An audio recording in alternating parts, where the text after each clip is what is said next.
அதாவது முதல் சுற்றுலேயே வந்து எங்கள் அணி வந்து ஸ்கோர் எடுத்துருச்சு. ஆட்டத்தில் பேட்டு பிடிக்காமலேயே ரன் எடுத்த மாதிரி பாமக தரப்பிலிருந்தே வாழ்த்து. தாவேக அரசு அதான் கவனமாக இருந்துக்கங்கண்ணே.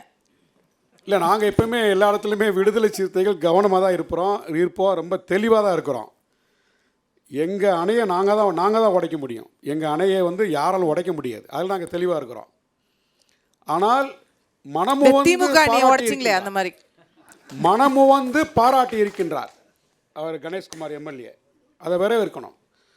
100 நாட்கள் என்பது திமுக ஒரு 70 ஆண்டுகளுக்கு மேலான அனுபவம் பெற்ற ஒரு கட்சி.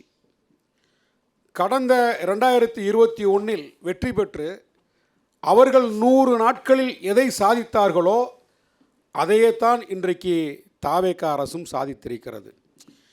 இந்த மதிப்பீட்டிலிருந்து தான் விடுதலை சிறுத்தைகளும் தாவேகாவும் இனி இணைந்தே பயணிக்கும் என்கின்ற முழக்கத்தை எமது தலைவர் எழுச்சி தமிழர் அவர்கள் தமிழ்நாட்டு மக்களுக்கு அறிவிப்பு கொடுத்திருக்கின்றார்.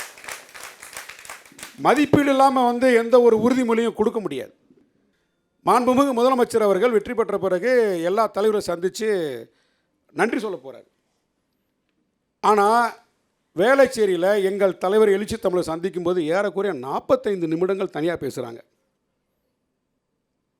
அந்த அளவிற்கு நம்பிக்கையும் மரியாதையும் எங்கள் தலைவர் மீது வைத்திருக்கின்றார் இன்றைய முதல்வர் திரு விஜய் அவர்கள். அண்ணன் அதிமுக வந்திருக்க அண்ணன் எம்பி அண்ணன் அவருக்கு வந்து அனுபவம் இருக்கலாம். ஆனால் எங்கள் பக்கத்தில் இங்கே இருக்கக்கூடிய எம்எல்ஏக்கு அனுபவம் கிடையாது. இது போன்று தான் புதிய கட்சி, புதிய ஆட்சி, புதிய அனுபவம். ஆனாலும் ஸ்கோர் அடிச்சிட்டாங்க. ஒரு பேட்டுக்கு 2 பால், ஒரு பேட்டுக்கு 2 பால். எப்படி அப்படின்னா முதல்ல திமுக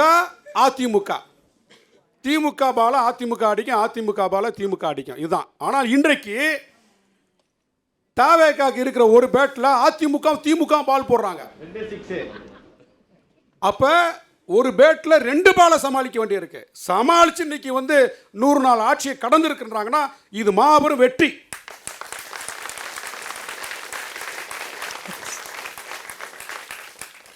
இவங்களுக்கெல்லாம் என்ன தெரியும் கேட்டாங்க.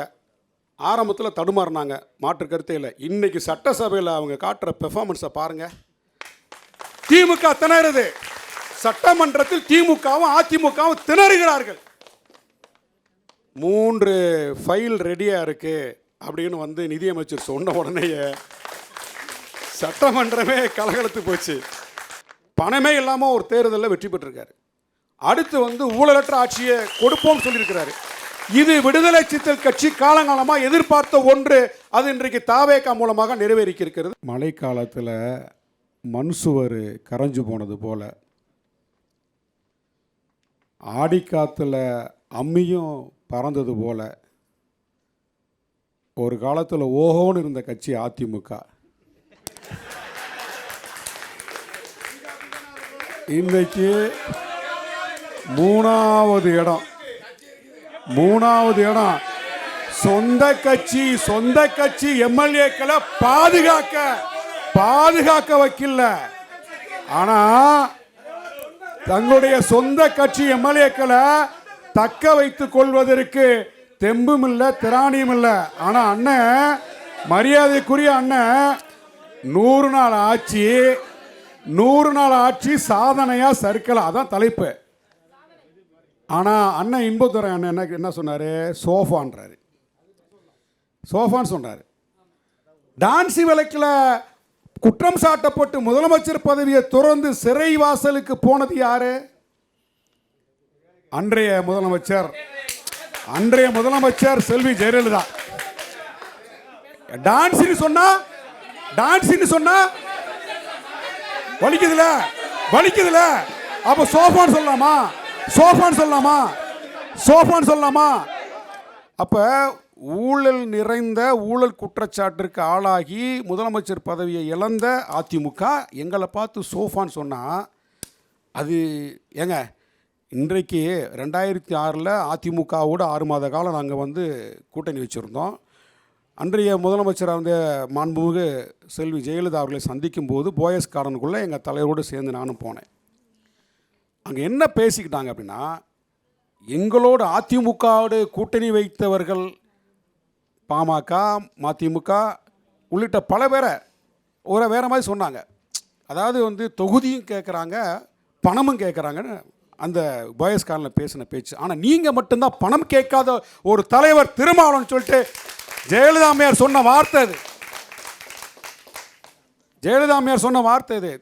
2006 கூட்டணி விலகும் போது தம்பி திருமாவளவன் எங்கே இருந்தாலும் வாழ்கன்னு சொன்னாங்க. அண்ணன் இன்பத்தோட என்னை வந்து அந்த உங்கள் சுற்று வரும்போது சோபான்றதை நீங்கள் வாபஸ் வாங்கணும். இன்னும் இல்லை நான் உள்ளே போக வேண்டியிருக்கோம். எனக்கு இந்த தலைப்பை தாண்டி வேற மாதிரி உள்ளே போய் இறங்கி அடிக்க முடியும். எங்கள் தலைவர் அப்படி உருவாக்கி கொடுத்துருக்காருங்கள.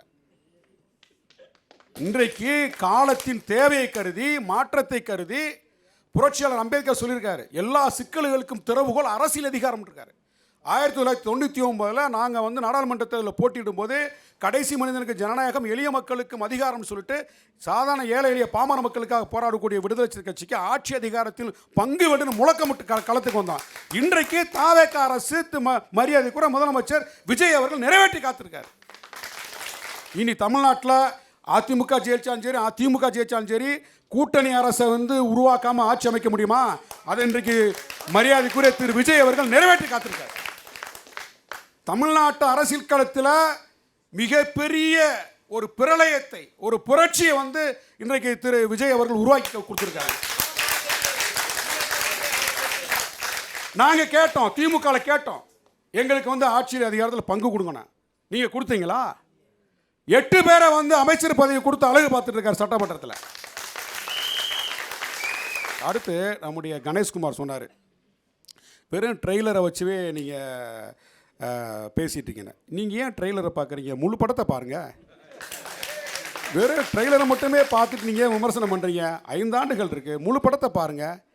சட்டமன்றத்தில் தான் இருக்கிறீங்க, 5 வருஷம் சட்டமன்றத்தில் இருக்க போகிறீங்க. நீங்கள் முழு படத்தை பாருங்கள், அப்போ தான் உங்களால் மதிப்பிட முடியும். தமிழக வெற்றி கழகம் புதிய கட்சி, பாட்டாளி மக்கள் கட்சி பழைய கட்சி. 2001 20 எம்எல்ஏ அவங்க. அதுக்கு அடுத்து 2006 18 எம்எல்ஏ நினைக்கிறேன். இவ்வளோ குற்றச்சாட்டை நீங்கள் வைக்கிறீங்கல்ல, ஆட்சி அதிகாரத்தில் வந்து நீங்கள் பங்கெடுத்தீங்கல்ல, ஒன்றிய அரசாங்கத்தில் வந்து அமைச்சர் பதவியில் இருந்தீங்க, தமிழ்நாட்டில் 20 எம்எல்ஏக்கள் இருந்தீங்க, என்ன பண்ணீங்க நீங்கள்? எங்கள் தலைவர் இன்றைக்கு வரைக்கும் எழுச்சி தமிழர் அவர்கள் பல லட்சம் பேருக்கு வந்து தமிழ் பெயர் சூட்டிட்டு இருக்காரு. கட்சியில் இருக்கக்கூடிய ஒவ்வொரு நிர்வாகிக்கும் தமிழ் பேர், என் பேர்லாம் வேறு பேர் தான். ஆனால் 2007 எனக்கு வந்து தமிழ் பேர் சூட்டுறாரு. மாண்புமிகு சட்டமன்ற உறுப்பினர் கணேஷ்குமார் தமிழ் பேரா? இல்லை. ஆனால் கட்சியோட நிர்வாகியாக நாங்கள் தமிழ் பேரில் இயங்கிட்டு இருக்கோம், தமிழுக்காக போராட்டி இருக்கோம். பல லட்சம் குழந்தைகளுக்கு தமிழ் பேர் சூட்டிட்டு இருக்கோம். புதிய அரசு தாவேகா இனிமேல் தான் பண்ணுவாங்க, வாய்ப்பு கிடைச்சிருக்கு. தட்டு தடுமாற்றம் இருந்தாலும் இன்றைக்கி வந்து சரியாக பண்ணிகிட்டு இருக்காங்க. நம்ம 100 நாள், வெறும் 100 நாள் தாங்க ஆகிருக்கு, 100 வருஷம் ஆகலையில், 100 நாள் தான் ஆகிருக்கு. மாற்றத்தை கொடுத்துருக்காங்க. இந்த மாற்றம் வந்து தொடரும். அந்த மாற்றத்தோடு விடுதலை சிறுத்தைகள் கட்சி கரம் கோர்த்து பயணிக்கும். நன்றி.